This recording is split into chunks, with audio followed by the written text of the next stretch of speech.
Hello,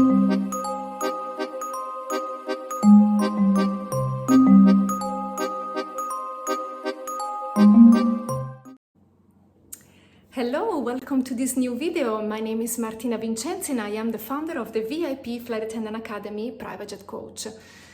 Today I would like to face with you the big, massive topic of catering. So catering is probably, I would say, the biggest task, the biggest duty of a VIP flight attendant. And it's basically the duty of deciding what and how many times your customer are going to eat on board.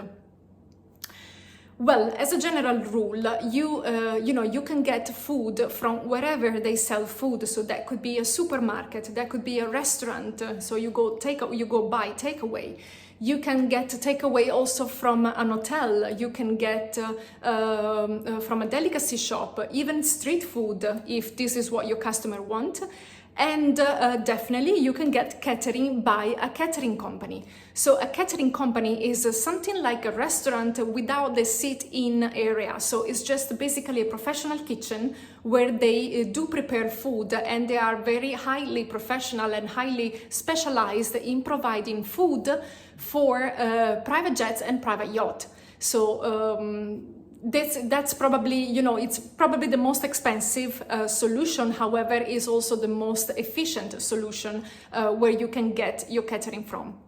So where to get it from, it all depends on your budget and what does your customer prefer. So when you have to decide what they're going to eat, if you have some catering preferences that are shared with you, clearly you follow them. That could be, regarding a nutrition, from a nutrition point of view. So what do they need from an allergy point of view, from a religious point of view, and also just as a preference, what they want, what do they fancy like. So when you have defined what they want, then you also select how many times are they going to eat during the flight. The longer the flight, the more services you're going to provide them. In general, there are at least 2 big services and 1 snack service for a long or ultra long flight. So just to clear this up a little bit, you should be able to provide them a full meal to all the occupants of the aircraft every 6 hours. So if you have like a 12 hours flight, as you can imagine, you're gonna serve them at least 2 big meals, plus I would add also a snack, in case maybe they wake up in the middle of the sleep feeling hungry, or just an afternoon tea, or something small, it doesn't have to be a very big thing. Well, when you have defined what to get them to eat and where to get them from and how many services you're going to do, you prepare your catering order. So the catering order is actually going to be 1 or 2 portions less than the total of the customers you have on board, okay? So the concept on a private jet is pretty much the same concept that you have on the first class of an airline. So you must have food enough, like the entire cabin is going to eat the same type of food, okay? But, looking different from a first class of an airline, you do not have a lot of customers. The average number of customers on board a private jet is 2.5. So, it's kind of easy to get food for everybody. Also because the type of plating that you are going to do on board is a gourmet plating, so a small quantity of food, okay? A sort of a master chef. So if I take like, for example, one chicken fillet, I can slice it and make them 2, okay? If I have 1 portion of risotto, by plating it with the metallic ring, this is gonna become easily 2 portions of risotto, because it's like a very small quantity, okay? Now, another thing that you have to consider when we talk about catering is crew food. You are on charge of ordering crew food for yourself and for your pilots.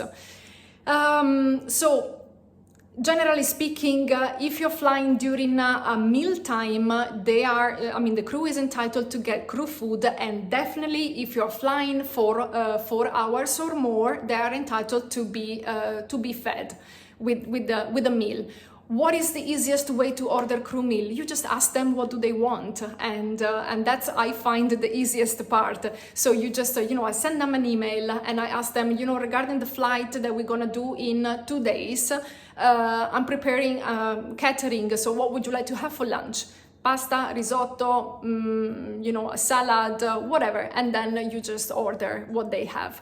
Even easier if you are on a overnight together with the entire crew. You just ask them, order whatever you want from the room service, ask it to be delivered, or tell me what you want. I'm gonna get it delivered by the reception. I just pick it up before we actually go on our way to the airport. So the crew food is coming from the hotel, for example. So that's another chance that you have. How many companies in business aviation are organized like this, like the flight attendant is on charge of the catering? I would say the majority, like the 80% of them, okay? So in Europe, this is your business. You take care of it. For the majority of the companies. However, there are a few companies I have at the moment right now, just 3 that comes up into my mind in Europe, where they actually have a dedicated department which does this on behalf of the flight attendant, because this would be absolutely not applicable for you to do that on your own, because their schedule and the quantity of flights that they do on a daily basis is so high that you wouldn't even have the time to take care of the catering as well. So there are some departments, normally they are called the dining departments or catering departments, and they are in charge of ordering the food on behalf of the flight attendant according to the duration of the flight, the profile of the customer, the number of the customer, so on and so forth. You will be shared with the details of the catering normally the night before. So the night before, you're gonna get to know what you are expecting to be delivered as a catering the following day. And this is just like, a huge weight taken away from your shoulder, definitely. However, I find this also very creative, so do not be scared regarding ordering your catering, because this is actually probably the funniest part of the job. I really like to do that. And and it's much easier than you think. You can bring up your creativity a lot when you do that. It is also required to have a food knowledge, a deep food knowledge, and also a cultural knowledge. So you need to know, for example, if you have a Jewish customer, they eat normally kosher. So what does this involve? What are they allowed to eat? How does it work like? If you have a Muslim customer, okay, so what does your religion allow you to eat? And so on and so forth. So it is very...